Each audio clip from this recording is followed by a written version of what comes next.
En este caso sobre varias ciencias en general y forma parte de la Semana Mundial del Espacio. Con nosotros tenemos al doctor Arturo Becerra. Y él es, pues, él ha tenido un doctorado y maestría en biología, por los cuales haya recibido la medalla de plata al caso, ¿no? Por los ambos. Antes era más fácil. Sí, ¿no? También él es miembro de la Sociedad de Astrobiología y ha hecho su postdoctoral en la Universidad de Massachusetts, también por biología, ¿no? Un postdoc, sí, una estancia postdoctoral, sí. Y también es SN nivel 1 y Pride nivel D, que es el alto nivel máximo, ¿no? Puede el D, sí, nivel 2. Bueno, sí, esas cosas. Sí. Y también ha sido parte miembro de la International Society for the Study of the Origin of Life. Por eso ha sido elegido para esta conferencia, que es sobre el origen de la vida. Él ha tenido muchos artículos, creo que 56 o 27, más o menos, que están indexados y son internacionales. Entonces, por eso ha sido elegido para presentar esta conferencia del origen de la vida. Muchas gracias. Al contrario, gracias. Bueno, sí, en realidad, gracias. Pertenezco a la Sociedad de Origen de la Vida, que también por ahí dice astrobiología en un lado, no sé por qué, pero ahí dice astrobiología, porque puede ser algo ligeramente diferente, pero independientemente de eso, lo que quiero hablarles es de un periodo de la Tierra, un periodo de la vida, que en general durante mucho tiempo los biólogos y casi nadie se metía a estudiarlos. Si los que sean biólogos, recordar, la mayoría del tiempo hablamos de plantas y animales, pero son cosas que divergieron hace apenas 500 millones de años. Hoy sabemos que un poquito más. Bueno, yo quiero hablarles de cosas mucho más antiguas, en donde las últimas herramientas, y cuando me refiero a último, estoy hablando de los últimos 30, 40 años, ha surgido una serie de datos y de herramientas que nos permiten estudiar eventos tan antiguos como cercanos al origen de la vida. Y a ese periodo es a lo que llamamos evolución temprana de la vida. Es el lapso entre que tenemos ya la Tierra como la entendemos, y lo que es bonito aquí es ver cómo sí, y especialmente que me decían que hay compañeros de todas las carreras, es totalmente interdisciplinario, es una parte que necesita de la astronomía, es una parte que necesita de la química, de la física, para entender etapas antes del origen de la vida y después durante el origen y el proceso evolutivo de la vida misma. La Tierra se formó hace 4.500 millones de años, un poco más, un poco menos, según los cosmólogos. Lo cierto es que también las primeras etapas de la vida, las primeras etapas de la Tierra serían demasiado extremas para suponer que la vida estuviera ya presente. Estamos hablando de temperaturas promedio arriba de los 100 grados centígrados, momentos de grandes impactos de asteroides o meteoritos dentro de la Tierra que estarían evaporando completamente los mares primitivos. Entonces es una etapa que suena complicada para que surgiera la vida. Se habla que hace aproximadamente 4.200 millones de años ya había una condición para que hubiera agua líquida en la Tierra, que es uno de los marcadores que eso sí los astrobiólogos, los que sean astrobiólogos, buscan en espacio exterior para ver dónde hubiera agua líquida. Bueno, en nuestra Tierra hace entre 4.100 a 4.200 millones de años ya habría agua líquida, y eso lo dicen los geólogos, que también tienen problemas para estudiar cosas tan antiguas, porque como sabrán, las rocas más antiguas de la Tierra se pierden en el tiempo porque se van a las partes interiores. Y después vamos a ver, quizás hace 4.000 millones de años, es una fecha con una ventana quizás amplia en donde pudo surgir la vida en la Tierra, que se originó en ese momento, y para ello es necesario saber qué condiciones estaban presentes en la Tierra primitiva antes de que surgiera la vida, y ahí muchos químicos, muchos geólogos tratan de entender cuál sería esa receta secreta de la sopa primitiva, qué tipo de compuestos estarían presentes, cómo se origina la vida. Es parte de las preguntas a resolver. Lo cierto es que los primeros seres vivos no podrían ser iguales a como somos los seres vivos actuales. en donde todos los seres vivos actuales tenemos un genoma de DNA, usamos RNA para pasar la información del DNA y poder traducirlo a proteínas.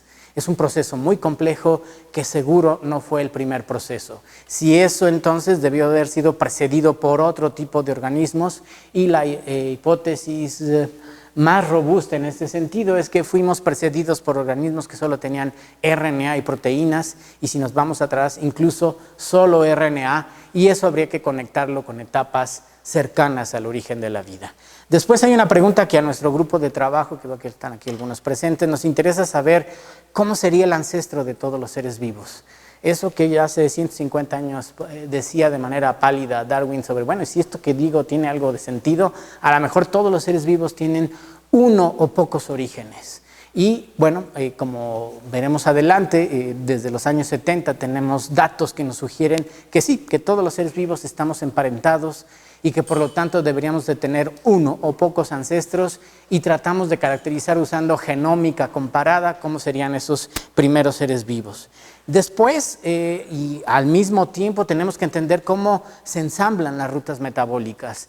A aquellos que no sean biólogos pero que les guste la biología, verán que hay una cantidad de redes sumamente intrincadas entre una serie de secuencias o de reacciones químicas que llamamos metabolismo. ¿Cómo se ensambló? ¿Cómo evolucionó? Son parte de esas preguntas que queremos contestar. Y la parte más última de la evolución temprana de la vida es cuando empieza a haber un fenómeno muy interesante, que es el aumento de oxígeno en la Tierra.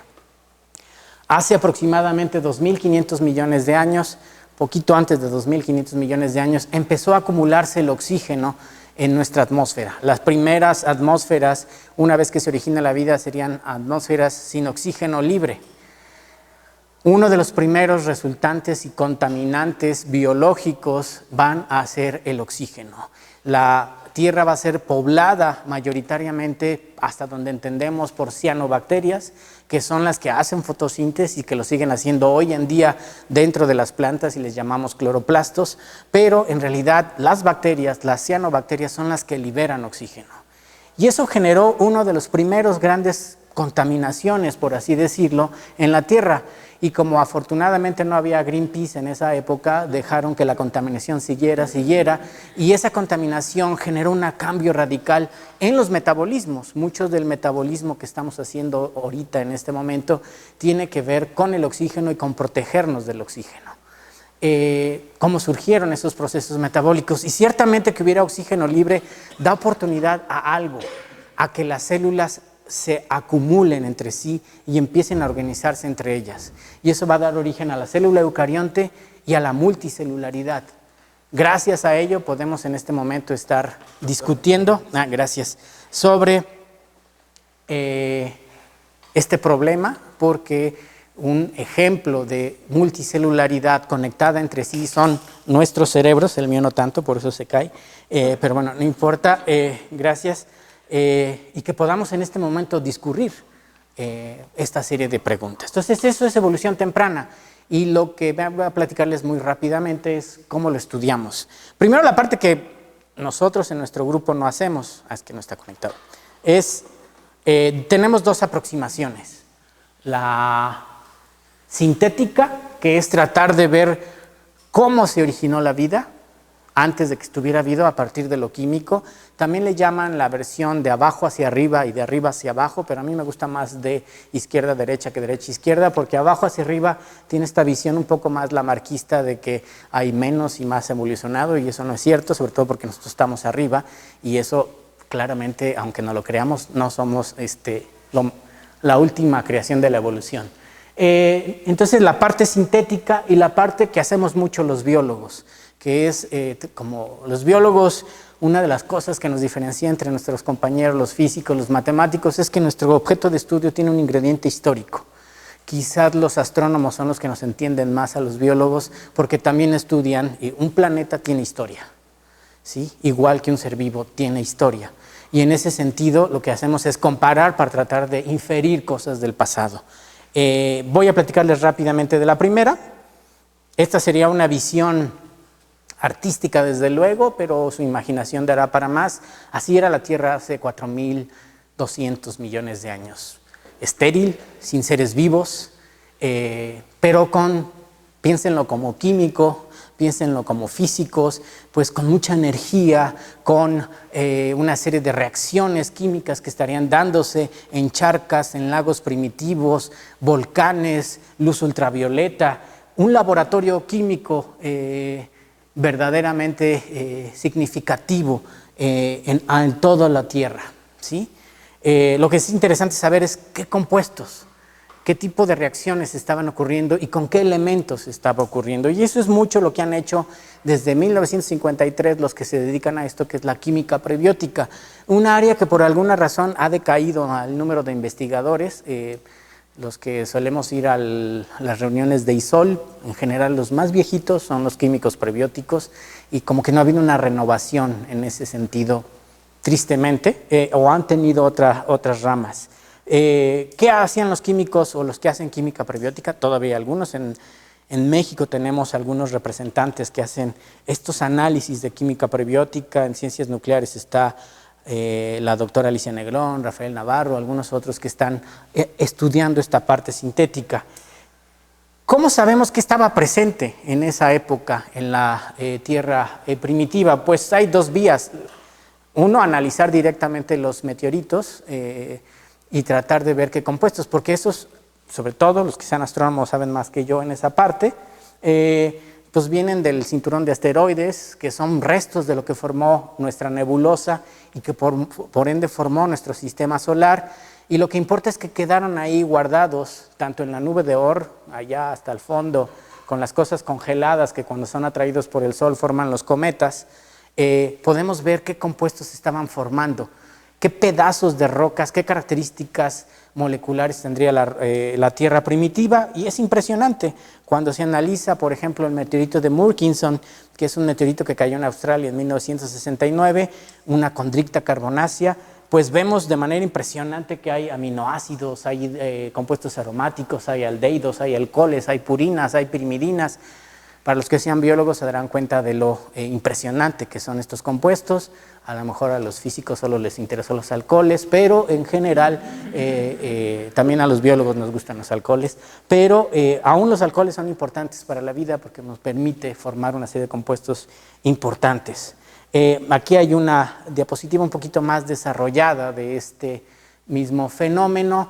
Es una versión de una lista para no químicos especializados y para una conferencia de divulgación como es en esto entre colegas. Si trajera la original, yo mismo que no soy químico prebiótico no entendería muchos de los compuestos que están.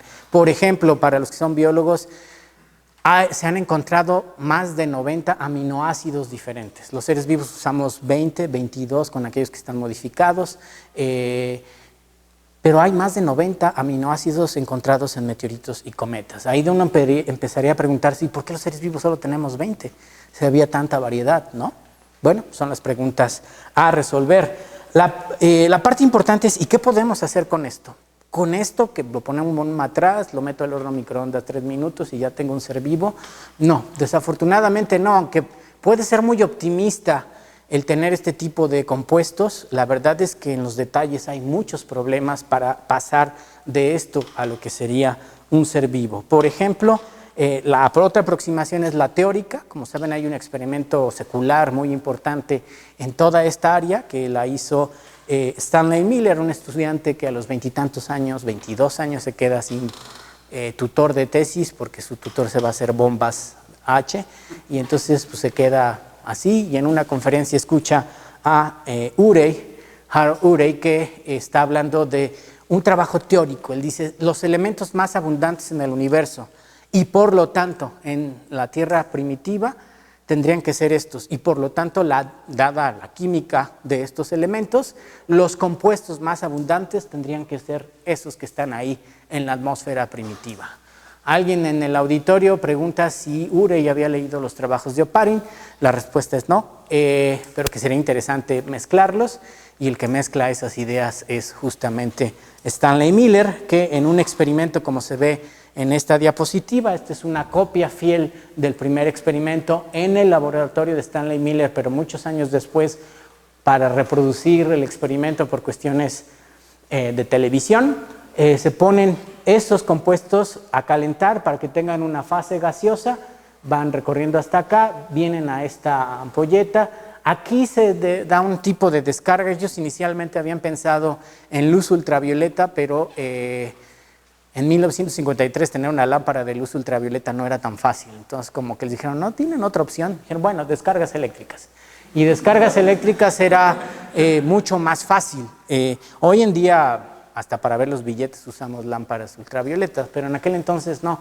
Usan descargas eléctricas, no sé si alcancen a ver ahí ya está la chispa, y en pocas horas es impresionante la cantidad de moléculas más complejas que las que vimos, que si lo hiciéramos, creo que aquí solo hay una cromatografía en papel.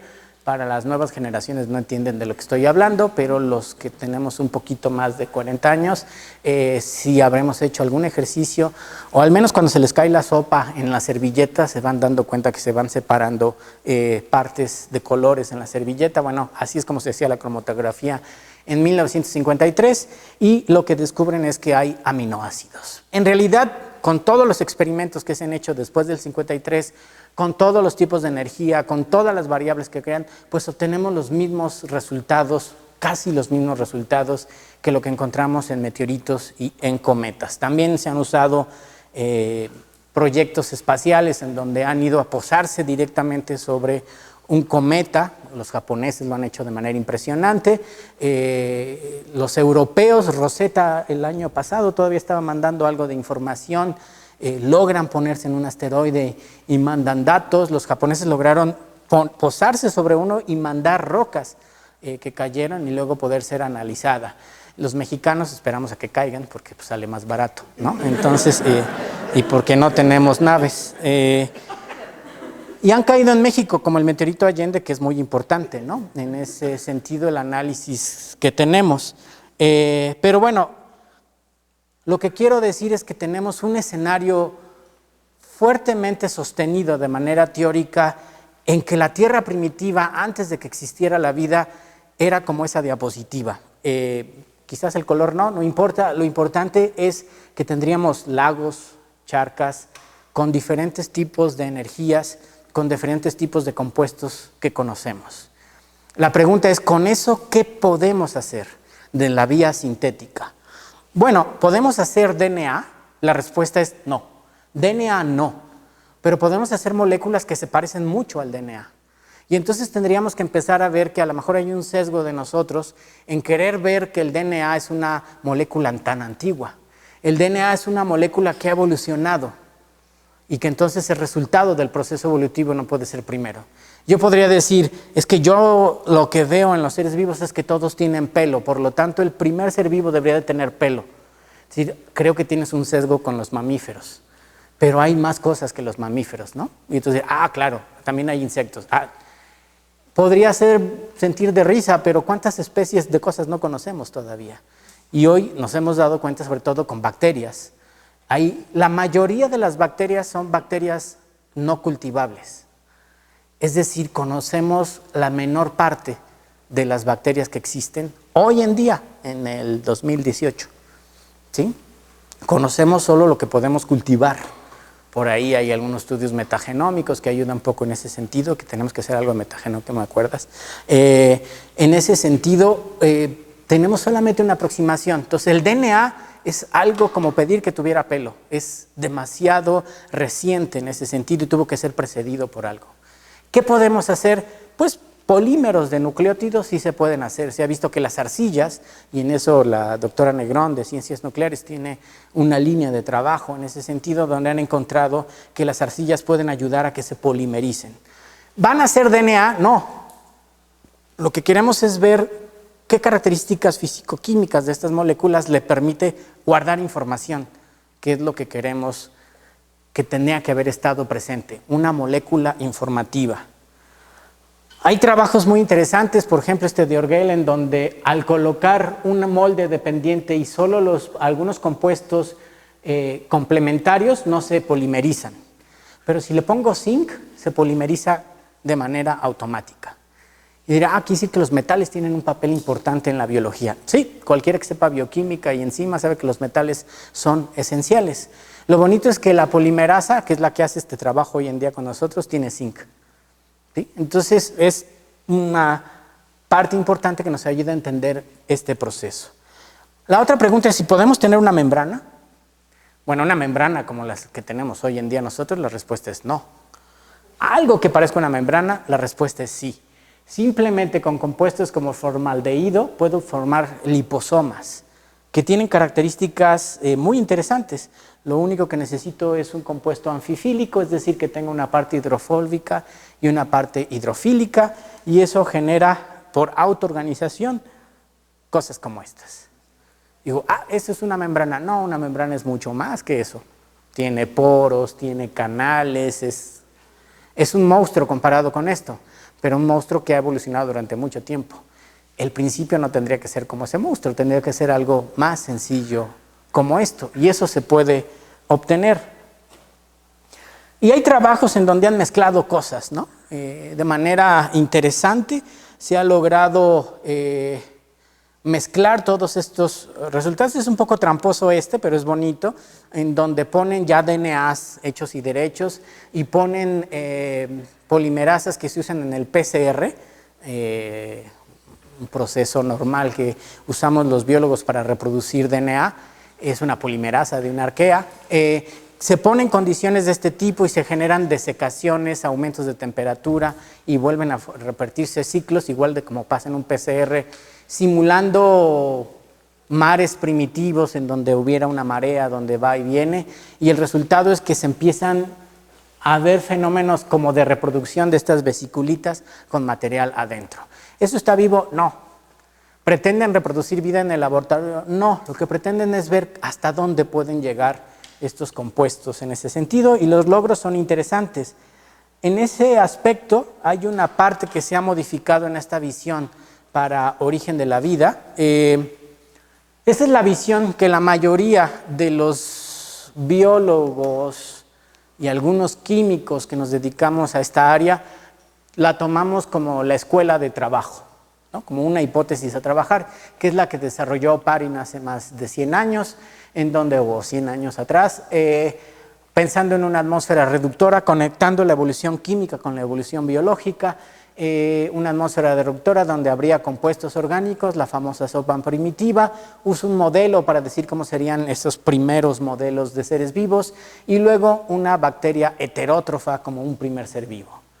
No es la única, hay otras versiones que actualmente se buscan sobre origen de la vida, las menciono solamente. Una de ellas que es muy interesante pero que no contesta nada, que es que quizás la vida no se originó en la Tierra, sino que se originó en otro lado y llegó aquí. La idea de la panspermia. ¿Es posible? Sí, es posible, pero no resuelve nada, manda la pregunta a otro lado, para que habría que resolverla ahí. ¿Y evidencias de que eso pudo haber ocurrido? Pues hay algunas. Por ejemplo, sabemos que hay rocas marcianas en la Tierra, ¿no? Se han encontrado meteoritos de origen marciano en la Antártida. Entonces, de que puede haber pedradas entre planetas, sí las hay. Pero Marte es una cosa, otra galaxia o otro sistema solar, está difícil que la pedrada llegue, ¿no? Entonces, bueno, esa es una de las versiones. La otra es una versión que le gusta más a los químicos y a los físicos que están en este campo, no a todos, a algunos de ellos, que es la que propuso Winterhauser, que sugiere que lo primero fue el metabolismo y que lo que tendríamos que entender es cómo el proceso de formación de compuestos genera una red y que después vendría la herencia. Y esa es la propuesta de Winterhauser, una propuesta pues análoga, una propuesta diferente a la que es esta escuela. Entonces tenemos esta que es la correcta y la otra que es la equivocada. Bueno, según ellos es al revés. Pero esta es una vía que ha tenido cambios en el momento y que tiene esta parte, la idea del mundo del RNA, de que los seres vivos actuales fuimos precedidos por organismos que solo tenían RNA, y eso tiene una serie de razones, solo porque hemos encontrado, en biología hemos tenido, como en muchas áreas de la ciencia, pues rectificar y aumentar nuestro conocimiento conforme vamos avanzando, y antes teníamos muy definida la idea de un genotipo, un fenotipo, y sabemos que esta relación es más compleja que eso, y sabíamos que el genotipo por excelencia era una molécula de DNA, y el fenotipo por excelencia sería una proteína que tiene una actividad catalítica. Y por ahí hablábamos del RNA como una cosa extraña. Cuando dijeron, bueno, al inicio de la vida yo necesito guardar la información genética, pero también necesito el fenotipo, la proteína que haga una reacción. El problema es que las proteínas actuales están codificadas en el DNA. Y el DNA necesita proteínas para hacer DNA. Y entonces caemos en un problema de huevo-gallina, ¿no? ¿Qué fue primero? El DNA. ¿Y quién lo hizo? Pues una proteína. Entonces fue primero la proteína. ¿Y dónde estaba codificada? En el DNA. Una manera de solucionar este problema fue, ¿y qué tal si hay una molécula que hace las dos cosas? Y esa molécula es el RNA. El RNA puede catalizar reacciones, por eso hoy en biología hablamos de ribosimas y no solo de proteínas. Y lo que ha pasado en los últimos años es que nos hemos sorprendido de todas las cosas que hacen las ribosimas. Para que se den cuenta, la más importante es el ribosoma. Quien hace las proteínas es el RNA, el ribosoma. La respuesta estaba ahí, pero nadie se había dado cuenta, ¿no? Es el RNA mensajero que llega al RNA ribosomal, donde están los RNAs de transferencia y se hacen las proteínas, ¿no? Entonces nadie quería ver que era RNA. Bueno, el RNA es el que hace las proteínas. Ahora hacia el otro lado. ¿Cómo le hacemos para ver el pasado? Como los físicos nos han quedado muy mal y no nos han dado la máquina del tiempo que les pedimos desde hace mucho tiempo, pues los biólogos tenemos que inventar cosas. El día que lo hagan podremos poner a prueba todas nuestras hipótesis, pero lo cierto es que entonces lo único que podemos hacer es, igual que los historiadores, infiriendo a partir de lo que tenemos hoy en día. E inferimos a partir del registro fósil, de fraccionamiento isotópico, de procesos bioquímicos y sobre todo en los últimos años de filogenias moleculares y de genómica comparativa. Esas son nuestras herramientas. ¿Infalibles? No. No hay nada infalible para la historia, salvo la máquina que no nos han dado. Registro fósil. El registro fósil es en general un problema para cualquier cosa. Incluso para, bueno, a lo mejor foraminíferos no, porque eso sí tenemos todo un muy buen registro fósil. O para cosas recientes como dinosaurios, aún así no sabemos mucha cosa de los dinosaurios. Pero los paleontólogos tienen muy buena imaginación, ¿no? Entonces, a partir de un hueso reconstruyen todo el dinosaurio, dicen qué color era, qué conducta tenía, y de qué color y cómo hacía, ¿no? Tienen mucha imaginación. Los micropaleontólogos más, porque a partir de esto dicen que era esto, ¿no? Entonces, bueno, estas sí son versiones más estructuradas. Los fósiles más antiguos son de 3.500 millones de años. Ha habido diferentes momentos en la historia de la paleontología sobre microfósiles. Este es uno de los más recientes. Y lo que casi siempre pasa es que cuando más en biología, cuando se quiere reconstruir el pasado, entre más específico sea la caracterización de ese pasado, menos créanle a ese resultado, ¿sí? Entonces, porque en general es lo que menos. Podemos decir cosas grosso modo. Por ejemplo, este trabajo del año pasado decía, es un fósil que vivía en una ventila submarina y tenía tales procesos metabólicos. Bueno, al ratito puede cambiar, ¿no? Muchos de los fósiles anteriores han quedado de modé después de que alguien encuentra que no era tan claro, que habría discusión. Entonces, algo nos dicen, pero estarán de acuerdo conmigo en que no hay mucha información sobre qué tipo de material genético, qué es lo que quisiéramos saber. Pero al menos nos dice, ya había un ser vivo hace 3.800 millones de años, que es el fósil más antiguo. Y eso es interesante. No sé cómo era, pero ya sé que había un ser vivo hace 3.800 millones de años. Y a veces no estamos acostumbrados a los números, pero 3.800 millones de años es mucho tiempo. Los dinosaurios se extinguieron hace 60. Empezaron hace 200. El humano tiene menos de 250.000 de años. Y estamos haciendo un desastre de este planeta en los últimos 100. Nada. ¿Sí? Estoy hablando de 3.500 millones de años, ya había cosas vivas en este planeta. La otra opción entonces es genómica comparada. Y para parafrasear a mis amigos físicos y matemáticos que dicen los biólogos son biólogos cuentapatas, sí, pero sabemos contar las diferentes que ellos. Y en los últimos años, además de contar patas, contamos letras, donde las letras son símbolos del material genético. En nucleótidos, como en este caso, esto es una alineación múltiple de RNA ribosomal, o en aminoácidos, porque también podemos tener información. O en los últimos años también podemos comparar estructuras terciarias de proteínas y hacer inferencias filogenéticas, la relación de quién está más relacionado con quién en términos evolutivos. Uno de los grandes resultados en ese sentido fue a finales de los años 70, donde Carl Woese y George Fox encontró que todos los seres vivos, si yo usaba un marcador, podía compararlos entre todos ellos y me da la idea de tres grandes grupos: las bacterias, las arqueobacterias y todos nosotros acá, los eucariontes. Por aquí estaríamos nosotros.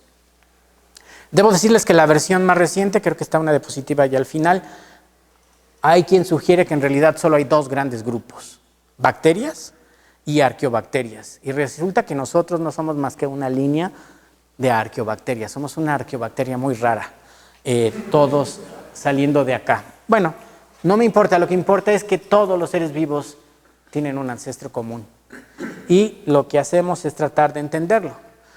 A finales de los 70, cuando estos dos investigadores encontraron este ancestro común a todos los seres vivos, le llamaron progenote.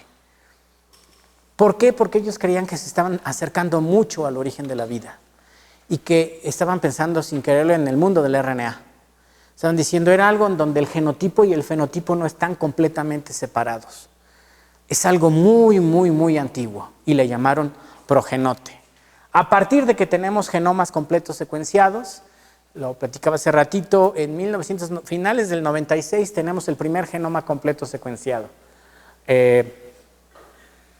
Con este ejemplo es donde yo me he dado cuenta que voy envejeciendo, porque siempre digo, ustedes se acordarán cuando estaban en la prepa, salió el primer genoma secuenciado. Y digo, no, bueno, cuando estaban en la secundaria, y ahora hay alumnos que no habían nacido en 1996, entonces se envejece. Pero en 1996 salió el primer genoma completo secuenciado. Hemófilos influenza. Poquito tiempo después, Mycoplasma genitalium. Más adelante, la primera arqueobacteria. Metanococcus janashi, en aquel entonces Metanococcus janashi. Después la primer eucarionte, un hemátodo, Caenorhabditis elegans. Después la mosca. Todo con la idea de tener el genoma humano. Hoy en día hay miles de genomas completos secuenciados disponibles de bacterias. Hoy en día, el ejemplo más claro es que hoy en día algún estudiante de la facultad podría en su tesis de maestría mandar secuenciar un genoma. Eso habla de la capacidad de secuenciación que tenemos hoy en día. En el 96, tener un genoma era portada de Science o de Nature, de las dos revistas más cacaraqueadas. Hoy pueden tener el genoma completo de una bacteria y no se lo van a publicar si no le hacen algo más. A lo mejor ni en la Gaceta de la UNAM, ¿no? Entonces hay que hacer algo más. Ellos le llamaron progenote, 10 años después se le llamó senancestro, que es la manera correcta, pero poco usada, y a lo mejor el que conocen ustedes más, que es LUCA, por Last Universal Common Ancestor, que tiene un pleonasmo implícito, y después otros nombres, porque empieza uno a tener discusión de cómo sería. Y uno decía, no, es muy sencillo, no, es muy complejo. A partir entonces del 96, que tenemos genomas completos, empezamos a comparar secuencias y a comparar genomas. Y varios grupos a nivel mundial usando diferentes genomas, diferentes estrategias. Este es nuestro grupo aquí de la facultad, que usamos 20 genomas. Es 2004 cuando estamos haciendo el análisis. Usamos 20 genomas bajo un ardid biológico, que era quitar a todos que pudieran meter ruido. Eso era cierto, pero la verdad es que la capacidad de cómputo de nuestro grupo no daba para más de 20 genomas, entonces tuvimos que acotarlo a 20 genomas. Seguro sus celulares tienen más capacidad que esa computadora que estábamos usando en el 2005. Esa es la velocidad también de cambio del proceso del cómputo. Y ahora, pues, podemos estar comparando todos los genomas al mismo tiempo. Lo importante es que unos decían era muy sencillo, otros dirían no, es muy complejo. Y aquí hay otro concepto que a lo mejor han escuchado y que ha llamado mucho la atención, la de genoma mínimo. ¿Qué es? Que es una pregunta interesante. ¿Qué sería lo mínimo necesario para estar vivo? ¿Sí? Entonces, Piensen, ¿no? ¿Qué sería lo mínimo necesario para estar vivo? Y ese tiene una pregunta teórica muy interesante, aunque hay un grupo del de Craig Venter con otra intención que sí ha logrado hacer el genoma mínimo, pero con la idea de patentarlo, que es una cosa horrorosa, pero bueno, por eso saca dinero, a poder hacer un chasis. Y lo más bonito es que están copiando a la naturaleza, por lo tanto no deberían de pagar regalías a la naturaleza, y han encontrado que la idea de eficiencia que tiene un ingeniero no es la misma de la vida. La vida no es eficiente, la vida es suficiente, que es diferente. Y en ese aspecto encontramos que hay cosas redundantes incluso. Una de las características, parte del debate sobre cómo sería este ancestro común, ya vimos genoma grande, genoma pequeño, tenía genoma de RNA, de DNA, es parte de la discusión. La otra es, ¿y dónde vivía? ¿Era hipertermofílico? ¿Era autótrofo o era heterótrofo? Lo cual es una pregunta interesante por la propuesta de origen de la vida. Entonces, bueno, lo que hacemos es tratar de acercarnos a esas preguntas usando las herramientas actuales para ver si tenemos luces sobre algunas características de ello. Por ejemplo, la otra propuesta que yo les decía sobre el origen de la vida como metabolismo primero, tuvo un auge importante en los 80s cuando se descubrieron las ventilas submarinas, ¿sí? Porque en ellas, que se encontraron enfrente de México, no con nuestros submarinos, porque tampoco tenemos submarinos, pero se encontraron enfrente de las costas del Pacífico de México, y ahí se encontró que había formación de pirita y altas temperaturas de agua y compuestos químicos, tal como lo diría Günther Weinterhauser, el investigador, perdón por mi alemán. Y entonces hay un grupo de investigadores que les gustan mucho las ventilas submarinas, porque creen que ahí podría haberse originado la vida y que entonces ahí estaba el ancestro común. Y hay una serie de errores desde nuestro punto de vista, porque el último ancestro común no tiene nada que ver con el origen de la vida. Es un organismo posterior al origen de la vida. Pero bueno, eso ha dado a discusión a que se publiquen muchos artículos sobre tratando de ver si es autótrofo, heterótrofo, hipertermofílico y no hipertermofílico, porque la base de los tres dominios, sobre todo en arquea y bacteria, los aquifex, termotogales o aquí algunos de ellos, son organismos hipertermofílicos. Otra vez nuestro sesgo de cómo vemos la vida, ¿no? Pensamos que la vida es estar en la orilla de la playa, a 37 grados centígrados, tomando algo fresquito, ¿no? Eso debe ser vida, pero no toda la vida es así. Hay seres vivos como arqueobacterias que viven a 120 grados centígrados, a pHs abajo a 1 de pH. Y deben de estar tan contentos como cuando uno está en la playa a 37 grados centígrados. Bueno, no sé si sean felices, pero al menos están viviendo en ella. Entonces, a partir de esto viene la discusión, bueno, ¿cómo es el ancestro común? Tenemos evidencias de cosas más antiguas, la podemos conectar con la sopa primitiva, es parte de esa discusión. Hay un punto adicional que quisiera discutir. Hay muchas preguntas por resolver que en nuestro mismo grupo estamos tratando de atacar entre los compañeros del laboratorio, unos metiéndose con las rutas autotróficas, analizando encima por encima del metabolismo actual y viendo a qué se parecen las secuencias. Otros nos preguntamos, ¿y cómo surgen las proteínas? ¿Cómo surgen las primeras secuencias? ¿Cómo surgen los primeros genes? Por cierto, el Nobel que se acaba de dar esta semana es a una mujer que empezó a hacer experimentación, evolución in vitro con proteínas, ¿no? Entonces, a lo mejor no está tan descabellado que luego te den a ti otro premio Nobel en ese sentido, para tratar de entender cómo surgen los primeros genes, ¿no? Entonces, esas son una de ellas. Y otra que ha tomado reacción porque los que proponen las ventilas submarinas, se les ha ocurrido que los virus también fueron muy antiguos y que los virus ayudaron a que se originara la vida incluso. Este trabajo, que es de un grupo muy poderoso en Estados Unidos, tan poderoso que cualquier idea que se les ocurre se las publican, a diferencia de nosotros. Estoy seguro que si cualquiera de ustedes hiciera este trabajo, no hubiera pasado al primer editor, porque dijeron, esta es una especulación demasiado poco madura, digna de un estudiante de licenciatura de la Facultad de Ciencias. Sí, sería muy interesante, pero a ellos se los publican. Entonces, Koenig, ese grupo, y en revistas buenas, proponen que en una ventila submarina habría ese mundo de RNA y que los virus estarían participando en ese proceso. Por lo tanto, nos preguntamos en el laboratorio, bueno, ¿hay alguna evidencia de que los virus puedan ser tan antiguos? Sobre todo que tenemos muchos genomas completos de virus disponibles. No todos los que quisiéramos, y empezamos a analizarlos. Hay 3 opciones de cómo se originaron los virus hasta donde sabemos. La primera hipótesis es virus primero. Los virus se originaron primero y los virus son la primera forma de vida en esta versión.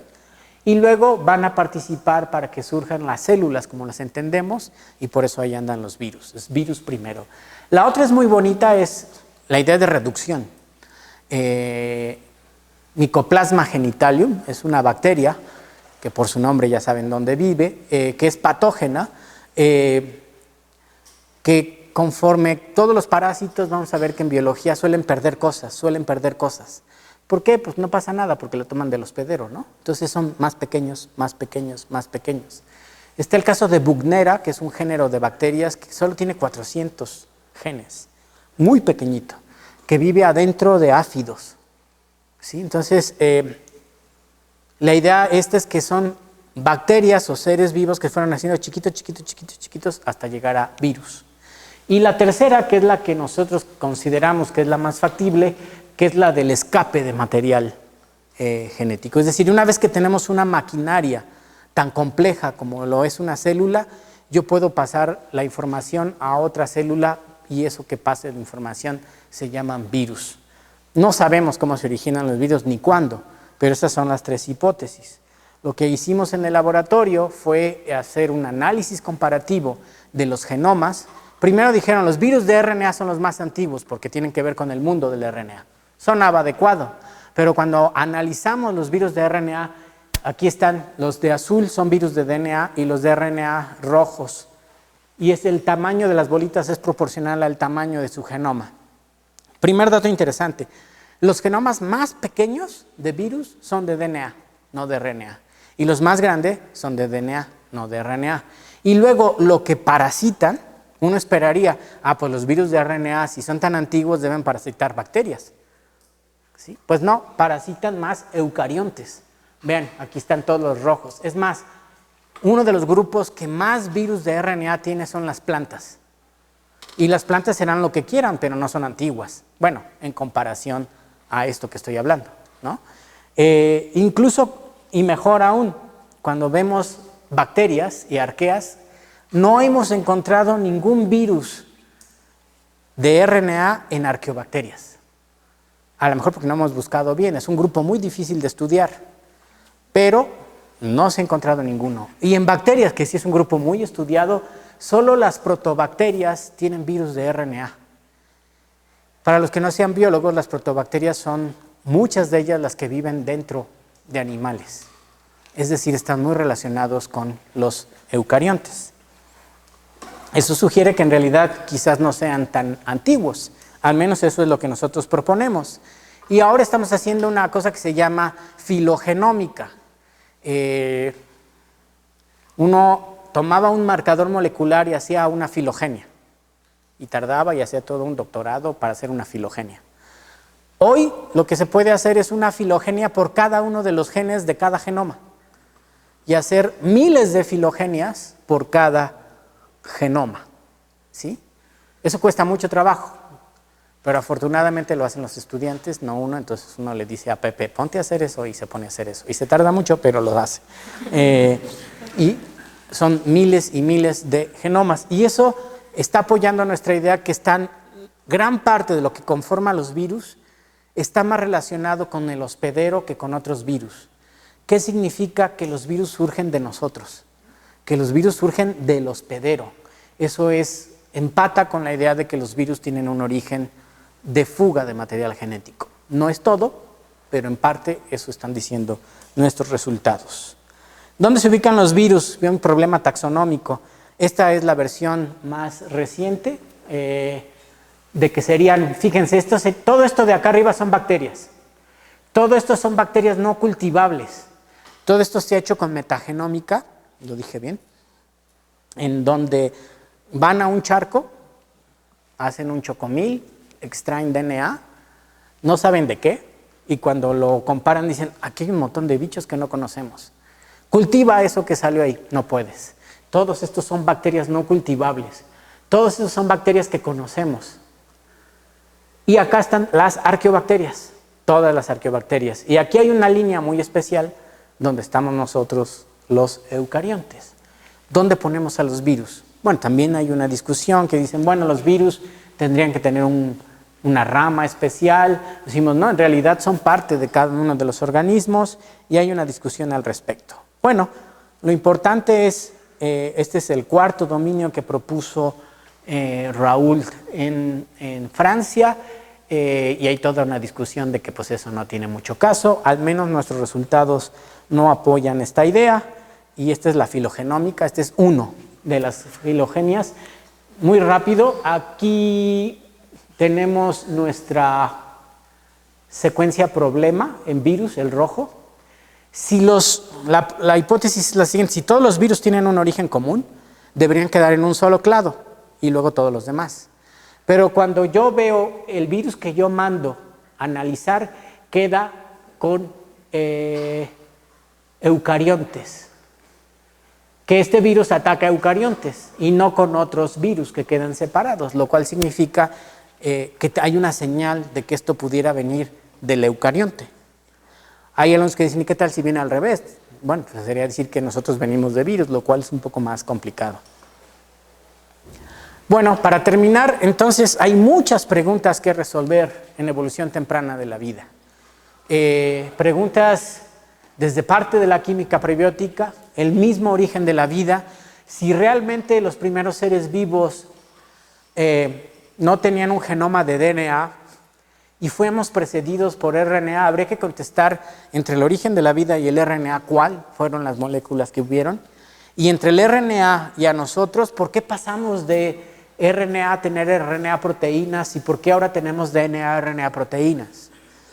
Es factible que parte de la explicación pueda ser el DNA guarda mejor la información que el RNA y las proteínas hacen mejor algunas reacciones o más variadas que el RNA y se sustituyó esa capacidad, aunque seguimos viendo capacidad catalítica de RNA igual que capacidad de guardar información en los virus con RNA.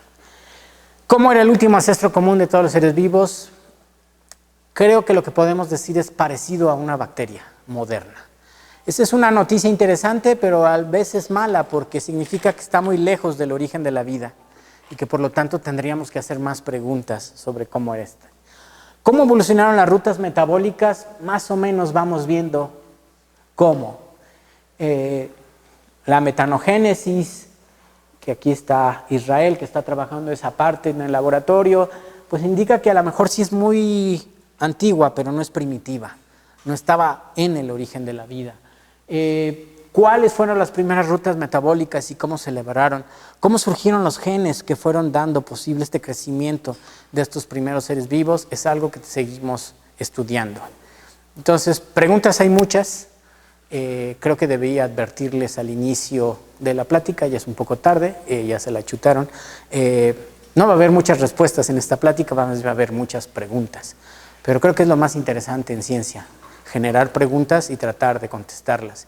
Y este es un campo fértil para todos aquellos que se quieran dedicar a la evolución temprana de la vida, donde son bienvenidos físicos, químicos, biólogos, hasta un actuario para que nos consiga dinero y en los proyectos. Y pues muchas gracias, no sé si tengan alguna pregunta.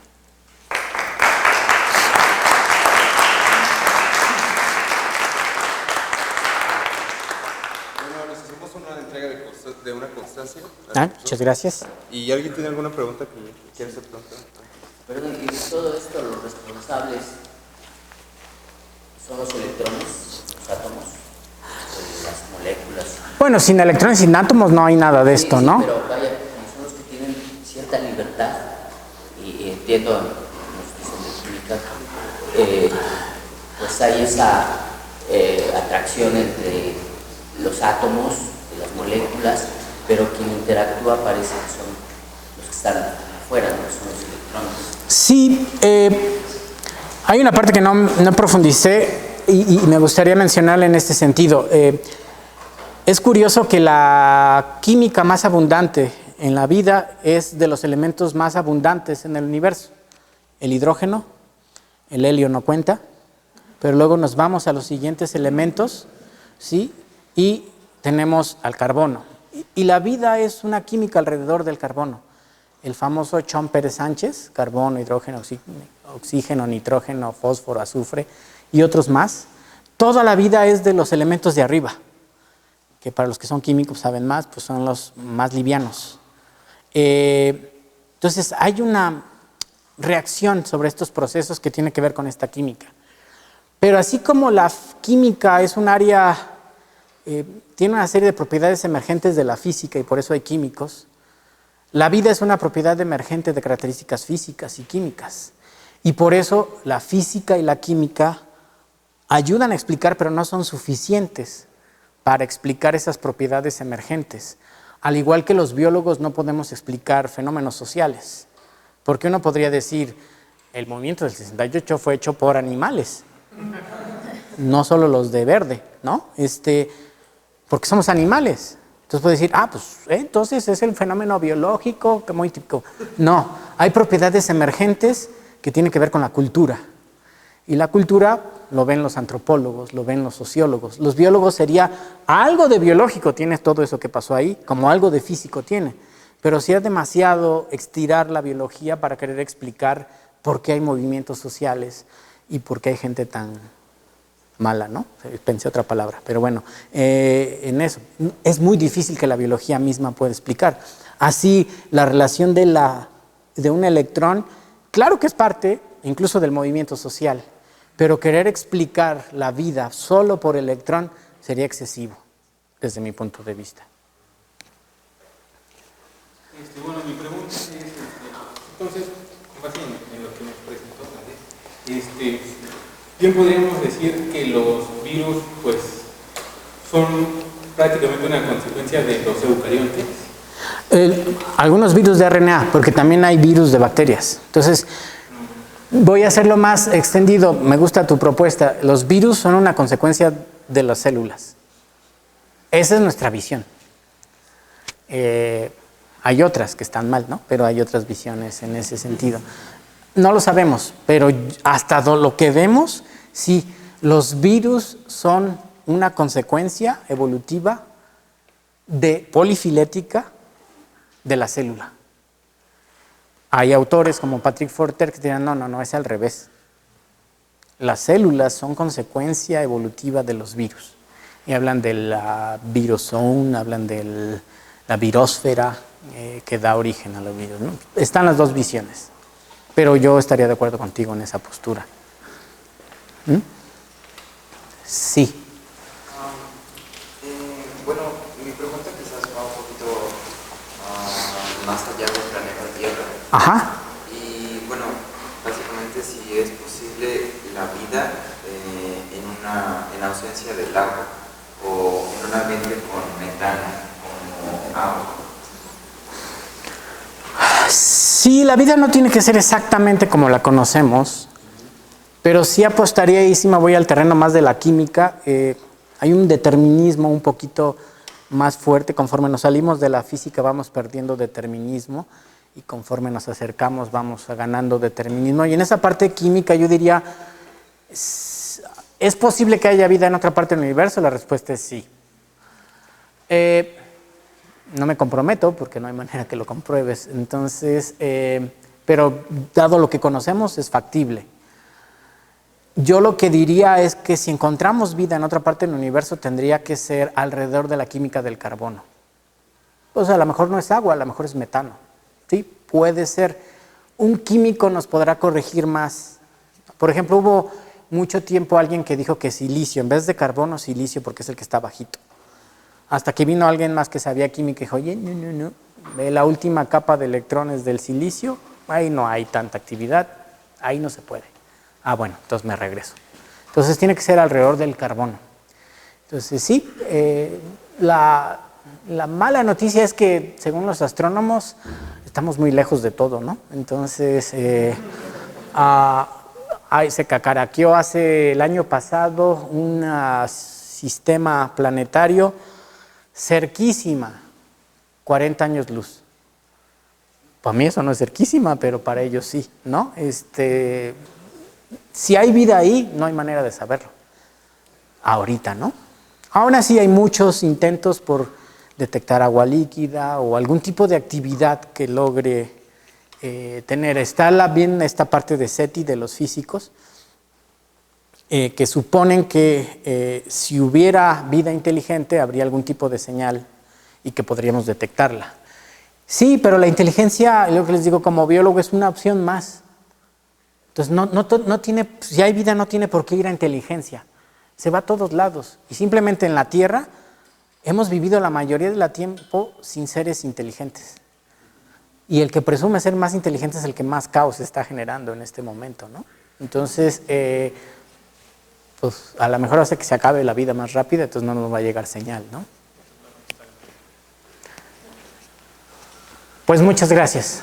Gracias. Los invitamos entonces a que sigan con nosotros en la Semana Mundial del Espacio. Tendremos aquí en mi comité varias actividades como observaciones solares, algunas pláticas con algunos componentes, también habrá conferencias con algunos extranjeros o así varios temas que van dirigidos por la Semana Mundial del Espacio. Entonces, para que sigan en el libro y sabrán todas las actividades que tenemos, habrá que estar cuidados por todos estos espacios. Gracias.